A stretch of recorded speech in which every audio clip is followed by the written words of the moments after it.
Hello, my friend. On today's episode, I'm back with Mark Fisher, and we are talking about how to become a better leader. And in this podcast, we walk through how often the path to becoming the best possible leader is to start with leading yourself. Learning how to lead yourself is often a really important and critical first step to being able to lead others effectively. And I know many of you listening to this podcast really want to be the best possible leaders you can be. And so I think this is a great episode for you to start with yourself. And Mark walks you through a framework for how you can learn how to lead yourself better and how that will translate to better results in your business. So if that sounds valuable to you, keep on listening, my friend.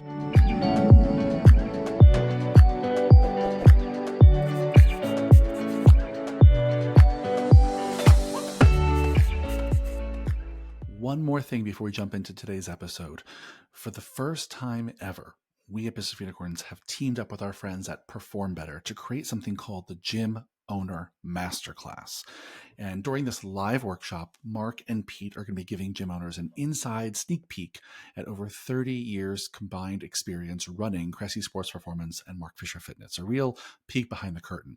But not only that, Mark and Pete will be joined by Ben, who you all know from this podcast, fellow Business Unicorns coach and our COO, and they'll be sharing what's working right now with gym owners that we work with from all over the world, and how we are helping them to create more impact, more income, and more freedom, which is what we know you all want. This workshop is going to sell out quickly. There's a very limited capacity, and we think you should get your tickets soon because we are just announcing it now, and early bird ends March 22nd. The most important thing I'll say here is this is crazy cheap. It's only $149 for this workshop. You'll never see anything this valuable, this cheap again. And so click the link below in the show notes.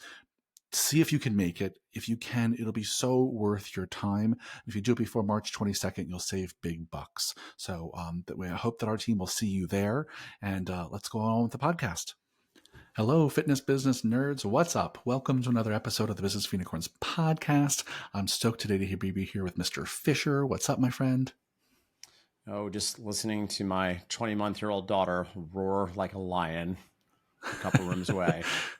She's got those strong vocal words. She's watching Lion King, isn't she? She loves Lion King. She says, "Baby, rawr." That's how she says Simba's name. Nothing cuter.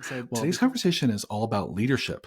We're, at the time of recording this, gearing up for our Austin retreat, which is a Unicorn Society event we're doing in March. And at that event, we will be doing a workshop. Fisher will be doing a workshop on leadership, specifically self-leadership. So we wanted to give you all a little talk about what we did.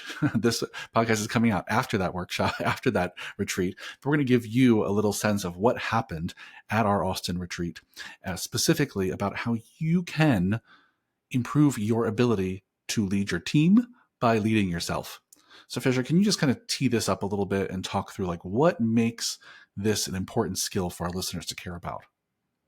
Yeah, I mean, for me, it's interesting too. We were having like a little chat before this started that I am using the term self-leadership, but classically this would just be referred to as personal development, right? Mm-hmm. Which is to say that I think we're looking at how we are being a leader of ourselves through the lens of how one might be a leader of an organization, right? So essentially at the beginning of this workshop, I had our attendees list out what are all the things that make an exceptional leader in a business. When you think about a well-run business with an awesome leader, what are the functions and what are the roles that they perform, right? And there are a lot of different things that might come to mind. And of course, when I did this framework, and by the way, if you're listening and you're a super nerd and inclined to pause and play this game, I think it might be useful for you to identify and name for you, what do you believe are the most absolute mission critical things that a leader does?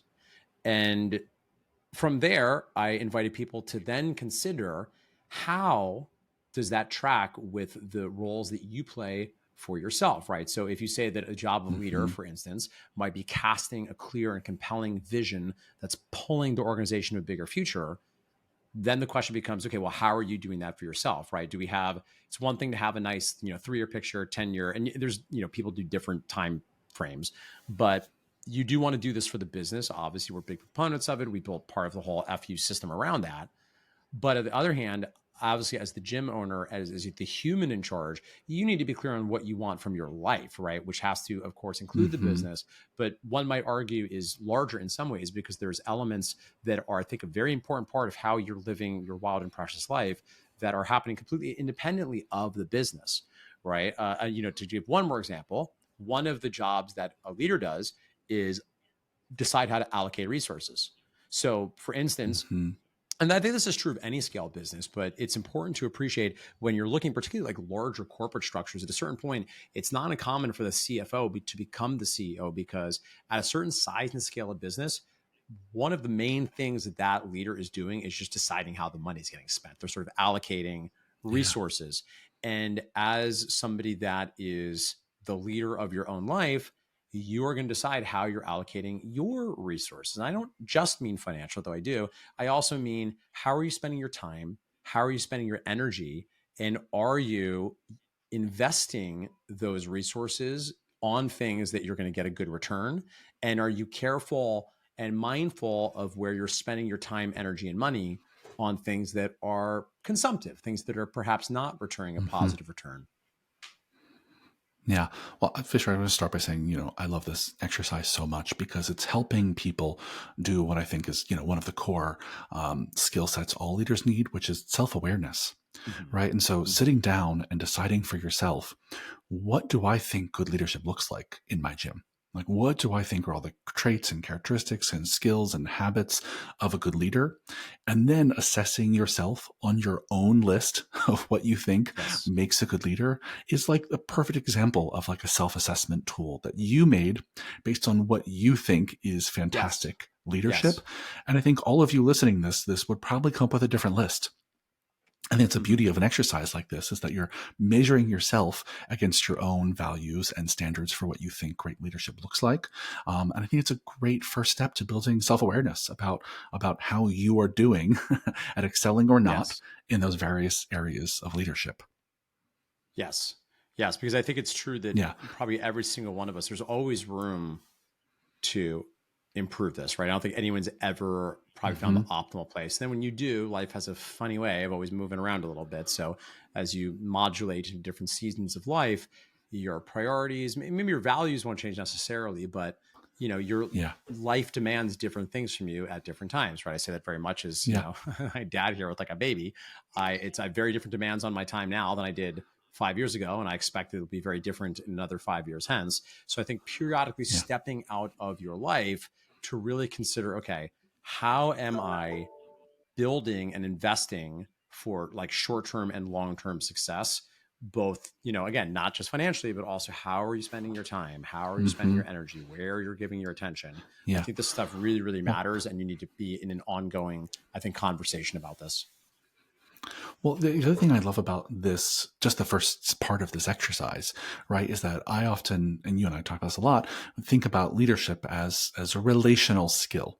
It's a Right. skill about building relationships and relationships that change and grow and evolve or decay over time. Yes. Yes. And the analogy really, really tracks here because if that's a skill of leadership, then the skill of self leadership is managing your growing and changing, evolving, or decaying relationship with yourself, right? Yes. That what Yes. you need and want from your own performance changes and evolves as your life continues. And it should, right? It's not Mm-hmm. static. I think that this really helps highlight, the challenge people often have with leaders is thinking that there's one right answer to the question of what makes good leadership. And that's just not the case. It's a Right. lot of context is required. People are different in each culture and each team. You as a leader change and grow and evolve over time. And so not to say there aren't some commonalities about what makes Mm-hmm. people effective leaders, but the fact that this helps you build self-awareness about how are you doing right now. If you do it in 6 months Yes. or 6 years, your answers are going to be a little different. And I think that's useful. That's a really good Yes. information to keep growing as a leader and business owner. Yeah, I mean, I think the other thing that strikes me too, it's interesting. It's certainly, when I think about my vision of leadership, or certainly how I aspire to lead, Yeah, and again, I want to highlight. I think that's a really great point. This is actually not always the perfect mode all the time, and certainly, I know I probably overlean on this, but I often think about I want to just like pour like love, care, and attention into Hmm. the people that I Hmm. work with, and here, real talk. One of the things that gets in the way of I think a lot of people in life, and certainly people we work with, is they're not being very nice to themselves. They're not showing up for Mm. themselves as far as their self talk, as far as their patience, as far as their constant gentle pressure, the way that they would like to optimally doing that with their employees, right? And again, it's Hmm. very hard, I think, to be able to do this for other people when you can't do it for yourself. It's not saying that it never happens. I suspect there are some people that really can compartmentalize it, and certainly, I guess it's Sure. possible some of you are too nice to yourself, right? Maybe you are being like too permissive to yourself, the way that it's possible to be too permissive as a leader. But on balance, I do know that there are a lot of people that are just real hard on Mm. themselves. And if you believe, Yeah. and again, we're not saying this needs to be the case, but if you're like me, if an important value for you is how am I as a leader contributing to the people that I work with becoming as Robert Greenleaf said, a taller, stronger, more autonomous version of their full self, then I would ask you, how are you supporting yourself in that journey, right? Because it Hmm. can, entrepreneurship's Yeah. hard, there's ups and there's downs. And, Yeah. it's trite that, entrepreneurship is a person development journey with like quantified aims. But in practice, yeah, sometimes the issue is we're just too hard on ourselves, right? That's why like I'm Kind such of an is. advocate for therapy for Yeah. most leaders, is because usually you have some Yeah. unhealed things that are showing up in weird ways in all of your relationships, by the way, but can also show up for you as a Yeah. leader. And certainly that's, certainly been part of my own journey. So Yeah. I want to talk about other parts of this workshop because I know there's other things you have planned, but I just want to share one quick thing. For those of you who are planning to do this exercise at home, or maybe you're starting to do it right now, and you're making a list of all the things that you think make great leadership, I just want to offer you like a quick little getting started template. There's a leadership model I really like a lot. I think I've talked about this podcast before from the place called the Center for Creative Leadership. And it's an acronym, it's just DAC, and it stands for direction, alignment, commitment. And I think that those are three mm, really great buckets to consider when you're brainstorming what great leaders do or what leadership looks like, is thinking about all the ways that as leader you are creating direction for people, as Mark mentioned, creating a vision, pointing people in the right direction, the way that you're creating alignment, getting everyone on the same page, everyone to sing from the same songbook, work in the same way, care about the same things, and the way that you're creating commitment, the way that you're creating the kind of discipline to stay the path mhm. and to do what we said we were going to do. And if you need help brainstorming, allow those three buckets to be your quick start guide, right? If you're not sure how to think about leadership, I would just say start filling in those buckets with ways that you're trying to do those three things, and you're probably going to be off to a pretty good start. Yeah, Yeah. that's a great What point. what else you got planned for this workshop, Fisher? Yeah, I mean, I think, once we have sort of created this list of things that we know that are almost always going to be good for you to invest in, and ideally identified now, okay, because the other thing is this can get kind of academic, right? I really want to operationalize as always. So once you've Yep. identified, okay, well, what are the actual behaviors? What are the actions that I can do to be a better leader for myself? Which again is two pieces, right? It's like, what are the things I can start doing or do more of that, which could be, in the gym space, no secret, a lot of you don't work out enough. I love you. I love you a lot. You don't take care of your bodies enough. You don't go get massages. You don't do the physical self care things, which, particularly if you're going to be the game a long time, I think are necessary. And then on the other end, you have to be honest about the things that are maybe not helpful, right? What are the vices, right? Are you spending too much time on social media? Are you drinking too much? Are you drinking too much coffee? Which, like, as of this podcast with my beloved baby, I can't say I'm exactly a paragon of the optimal model of coffee consumption at the moment. But I think once you have those lists, the final piece is again just considering, okay, well, now what do we do, right? Because just as if you're coaching a client, you can't do all of the things, right? You're not going to be able to actually do all of the things. And as always, I prefer for you to do a a handful of things and actually do them than make a giant list of things that are overwhelming and not move the ball forward.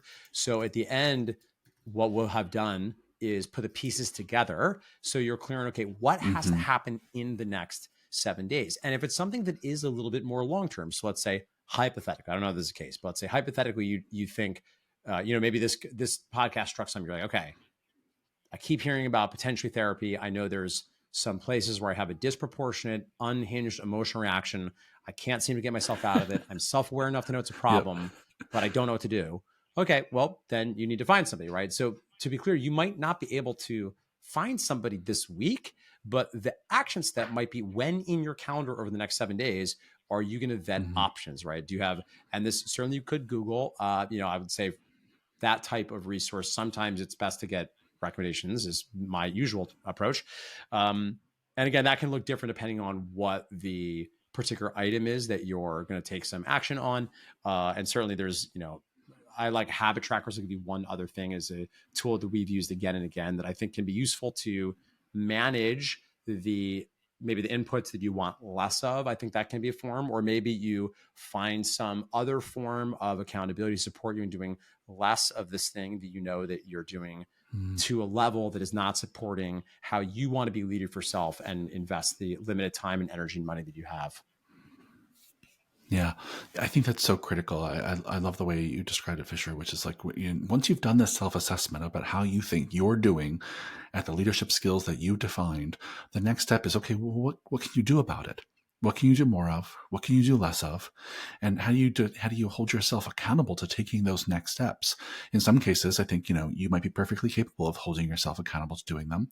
In other cases, it might be helpful for you to get into conversation or relationship with someone who can serve as a sounding board Yeah. or accountability buddy or paid professional coach or therapist, or whatever it is, to really help you move the ball forward. And I'll say this, at the very least, I think it's really powerful and useful when a leader actually makes clear to the team that they lead what they're doing to improve as a leader. Yes. Right. So Yes. even if, I think if you can lead with that kind of vulnerability, it's like, hey, team, I realized a little self assessment from the Business for Unicorns podcast this week. And in there, I learned there's a few ways I want to get better as a leader. I want to get better at X and Y and Z. And I want you all to make sure that I'm doing that, right? Say on me, give me the feedback. I'm going to ask for it from time to time. But just being candid with your team that you want to keep growing and learning and sharing with them all the ways you want to can be such gold at lighting a fire under Oh your yeah. ass to actually do Oh it. yeah. Just having all those eyeballs on you, I think, is often very motivating for people. Yeah, and also, to say nothing of demonstrating some real vulnerability, right? Acknowledging for the team, Yeah. hey, I know I'm not meeting my own standards in these ways. Because here's the other thing too. I suspect there can be, probably different approaches to this in different cultures. One of the things I have valued that, really from day one, Kira, you and I, made it very clear. It's like, look, we're not willing to work with people. We're not going to not have a personal relationship with the people who work with. That's like a Yeah. non-negotiable sort of thing.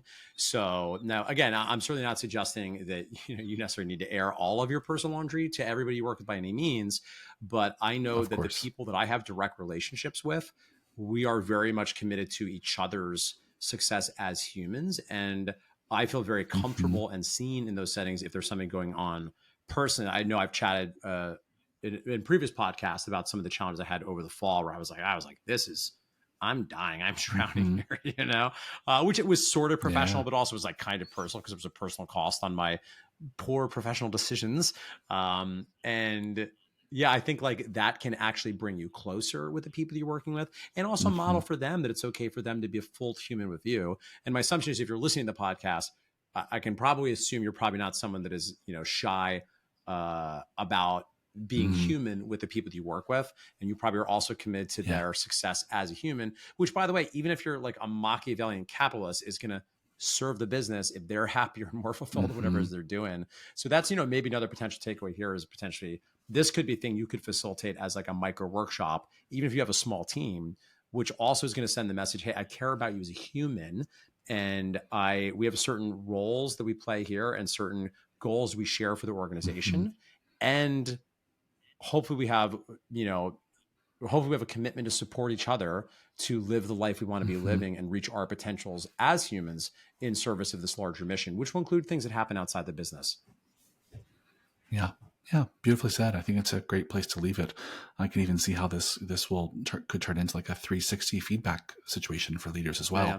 to get feedback on how you're doing and all these criteria. But awesome. Well, thanks for sharing these exercises, Fisher. I have no doubt that our listeners go and do these things, they will find some value in growing as a leader as a result. So thanks for sharing.